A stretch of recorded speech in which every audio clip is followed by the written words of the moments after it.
Mga kaibigan, magandang araw sa inyong lahat.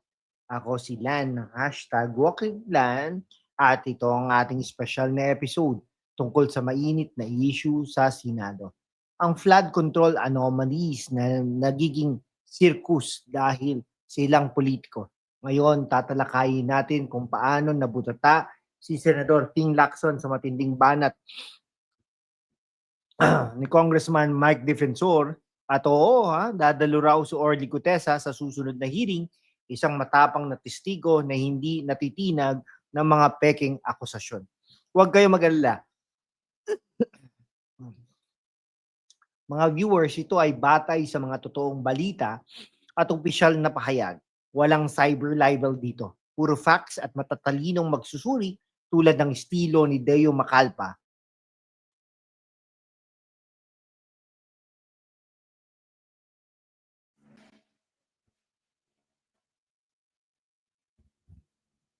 Okay, Ay talagang wala po tayong dito 'no, panay katotohanan po ang ating sinasabi dito. Kung bago ka rito, i-hit mo na yung subscribe button at bell icon para updated ka sa mga ganitong kwento na nagpapakita ng tunay na mukha ng politika. Share mo rin sa friends mo, baka may flood control project din sa lugar niyo na ghost lang. Hmm. Ngayon, bakit tayo rito? Dahil sa Blue Ribbon Committee hearing, lumabas ang isang surprise witness na si Orly Gutesa na inirefer ni Congressman Mike Defensor kay Senador Rodante Marcoleta. Si Gutesa, dating Marine, ay nagtestigo tungkol sa mga malalaking kickback sa flood control projects, suitcases ng pera, 48 million pesos each na inihahatid daw ng ilang opisyal. Pero biglang si Senador Lacson naging bida sa pagdududa. Is he protecting someone? Let's dive in.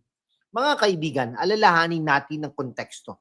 Ang Senate Dury Committee na pinamumunuan ngayon ni Senador Lacson ay nag-iimbestiga sa anomalous flood control projects ng DPWH. Trilyon-trilyong piso ang involved. Pero maraming proyekto ay substandard of cost. Walang nakikita sa lupa pero may bayad na. Noong September 25, 2025, sa hearing biglang lumabas si Orly Gutesa bilang testigo. Sabi niya, dating security consultant siya ni dating Representative Saldico ng Ako Bicol Party List. Personal daw niyang inihatid ang 46 na Rimuawa suitcases. Bawat isa may 48 million pesos sa mga bahay ng ilang opisyal tulad ni Ko at dating Speaker Martin Romualdez. Grabe, no? Parang pelikula. Ito ay base sa kanyang sworn affidavit na notarized daw. Si Congressman Mike Defensor ang nag-refer kay Gutesa kay Senador Marcoleta. Bakit? Dahil si Defensor, dating congressman, ay kilala sa kanyang tapat na serbisyo at pagtulong sa mga whistleblower. Sabi niya sa interviews, walang motive si Gutesa na manloko at idinadagdag na si Gutesa ay isang simpleng sundalo na hindi yumaman, hindi tulad ng ilang politiko na may mansyon at luxury cars. Pero heto si Senador Lacson, biglang nagdududa. Sabi niya, kailangan ng full background checks kay Gutesa dahil surprise witness daw. Totoo, walang prior notice. Pero sa rules sa Senado, allowed naman. At saka bakit ngayon lang nag-react? May history ba? Alalahanin noong early 2000, may witness na si Ador Mawanay na inukusuhan si Lacson pero nag-recant. Link daw si Defensor doon. Kaya may bad blood, no? Ay, is this personal or professional?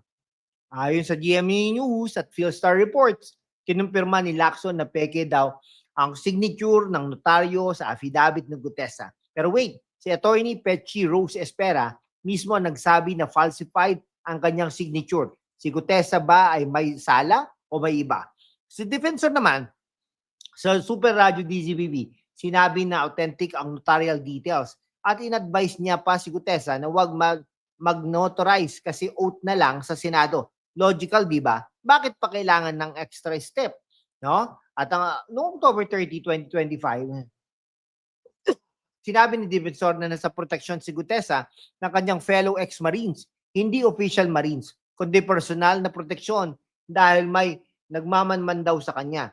Pero si Lacson sa expose, tinawag itong fakery dahil itinanggi ng Philippine Navy at Marines na nasa kustodiya nila si Gutesa.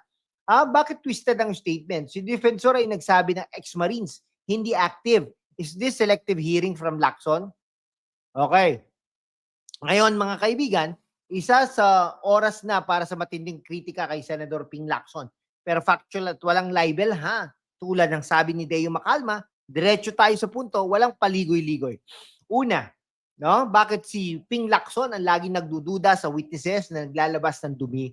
Sa hearing, sinabi niya na how much more fakery can we take?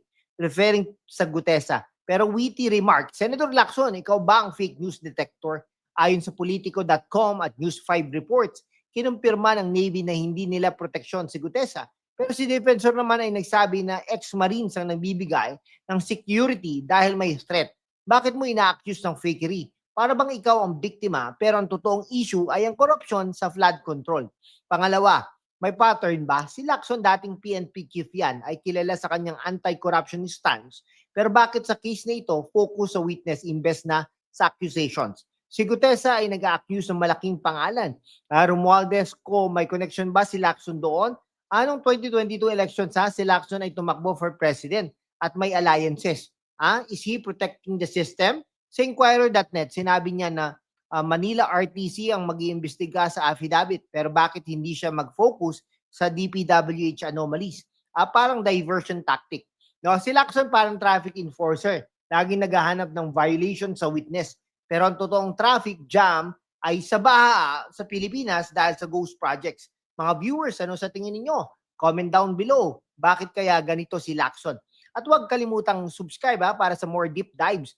Pangatlo, detailed critic, no? Sa kanyang expose, sinabi niya na nasa registered address ba si Gutesa? No? Pero ayon sa facts, si Gutesa ay retired Marine. Simpleng tao, bakit mo siya hinahabol na parang kriminal? Si Defensor naman, sinabi na hindi siya nagtatago na sa protection lang dahil may tailing him, no? Lacson, bakit mo ginagawa itong personal attack? Ito ay nagpapakita ng bias, no? Para bang sinusubukan siyang i-discredit ang testigo para matabunan ang totoong issue, mga kaibigan. Okay, ngayon naman, pag-usapan natin ang bayani ng kwento. Si Congressman Mike Defensor at si Orly Gutesa. Tulad ng estilo ni Deo Macalma, bigyan natin ng credit ang deserving.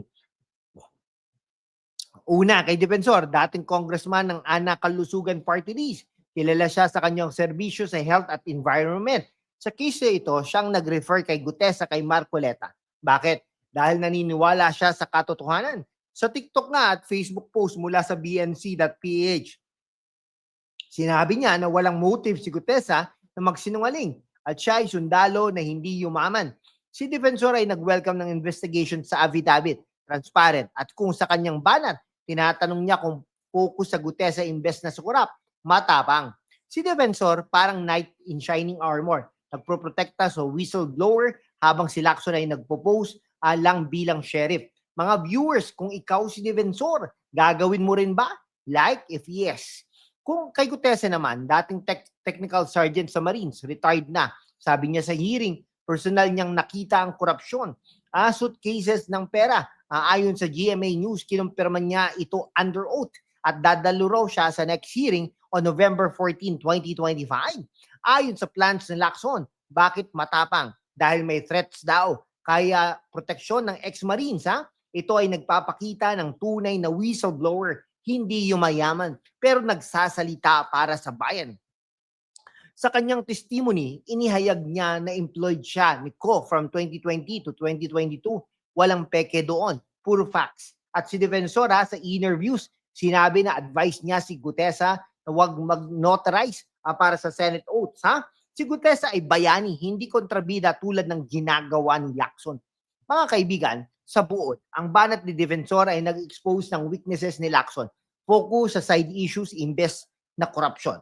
Mula sa reports, ang totoong issue ay ang 100 billion pesos na nawala sa flood projects. Parang flood, ang tubig ay nasa maling lugar, tulad ng atensyon ni Lacson. Ito ay nagpapakita ng power play sa politika.